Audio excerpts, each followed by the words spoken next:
don't know if I'm going to smile, laugh, cry, or just sit silent or just stare. I don't know. I can't. I'm trying to figure out. Kind of like a couple of days to figure out.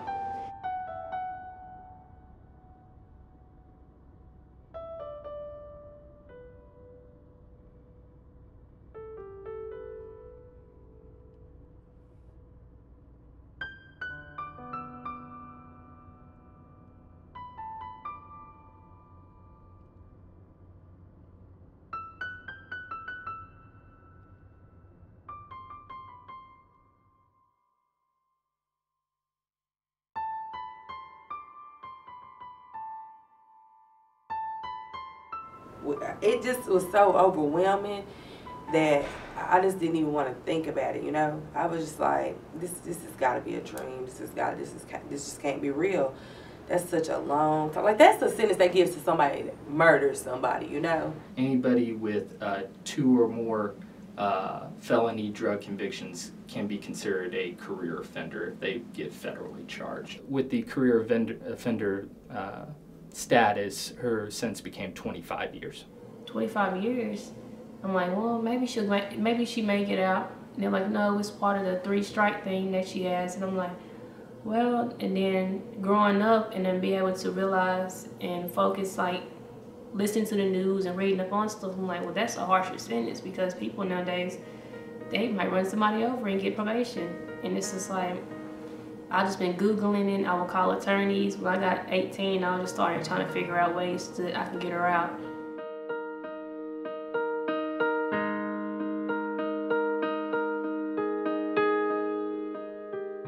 President Obama had decided to start this clemency initiative. So he gathered a group of lawyers called Clemency Project 2014, and basically their job was to send out surveys to every single federal inmate who could possibly receive relief for clemency. I have been seeing it all on Facebook and stuff. The inmates were, you know, applying for it or having their lawyers fill out the motions for it, stuff like that. For a federal inmate to get clemency, they have to meet a very strict, very difficult criteria to get relief. They can't be violent. They can't have any history of violence prior to or during their time in prison. They have to be a low-level offender, so they can't be involved in high-level leadership of gangs or cartels or things like that. They have to demonstrate good conduct in prison, and they have to have a solid release plan. And I kind of was just like, you know, Mom should do this. That's the only thing she's ever been in trouble for. For these petitions, the family writes letters of support, and they say why, how this has affected the family, and, you know, what they can do for her when she's released. I probably spent like 2 or 3 hours maybe on writing the letter. I wanted to make sure that I worded everything properly and just right so people would understand my feelings and my side of it.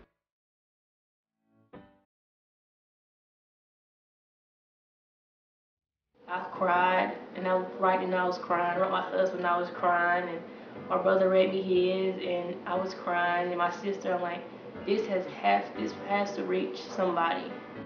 Over the last few years, a lot of people have become aware of the inequities in the criminal justice system.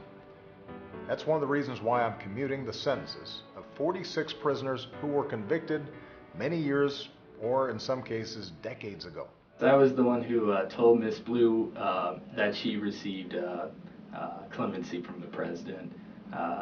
She was speechless when she heard. I had to pull over because I'm driving, like my heart just stopped. And he was like, yeah, she got the clemency and that she'll be able to come home and her sentence is commuted December 1st. And I'm like, I saw, are you playing with me? Are you serious? And he was like, I started screaming. I was like, you just answered my prayers. Like, my day was going bad that day. When I got that phone call, it's like I was just the happiest person, and I've been that way since I got that phone call.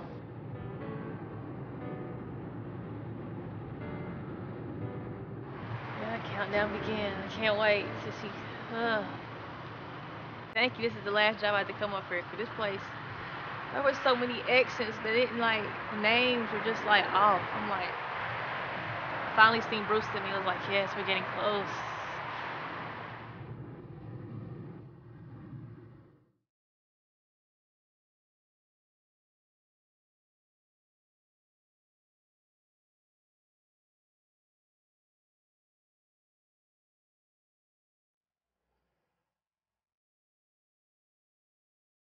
Yeah, it's just like I'm getting impatient.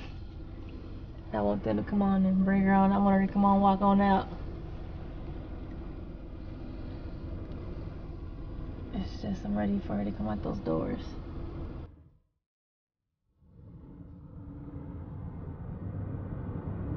I feel like somebody's standing outside. I hope it's not her.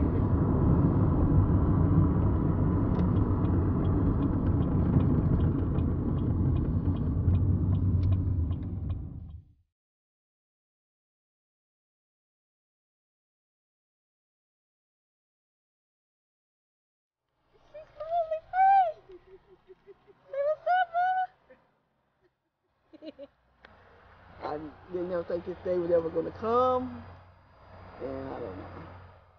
I really, really want to kiss the ground, but I know that would be kind of embarrassing. Yeah, but yeah. It's been 11 years. It's been 10 years since I walked through them gates, and I hadn't even realized, until they called me to R&B, and I started walking there with no handcuffs or shackles. I realized I'm free. I am finally free after all these years. Yeah. And then coming out and seeing her and holding her, yeah, I knew then that, that I was free. She's finally free. Yes. Yes, yes, yes. So, I mean, it's a whole lot of things that I missed, But And I'm not going to drill on the past because I made my mistakes. I had a choice to make, and I made the wrong choices.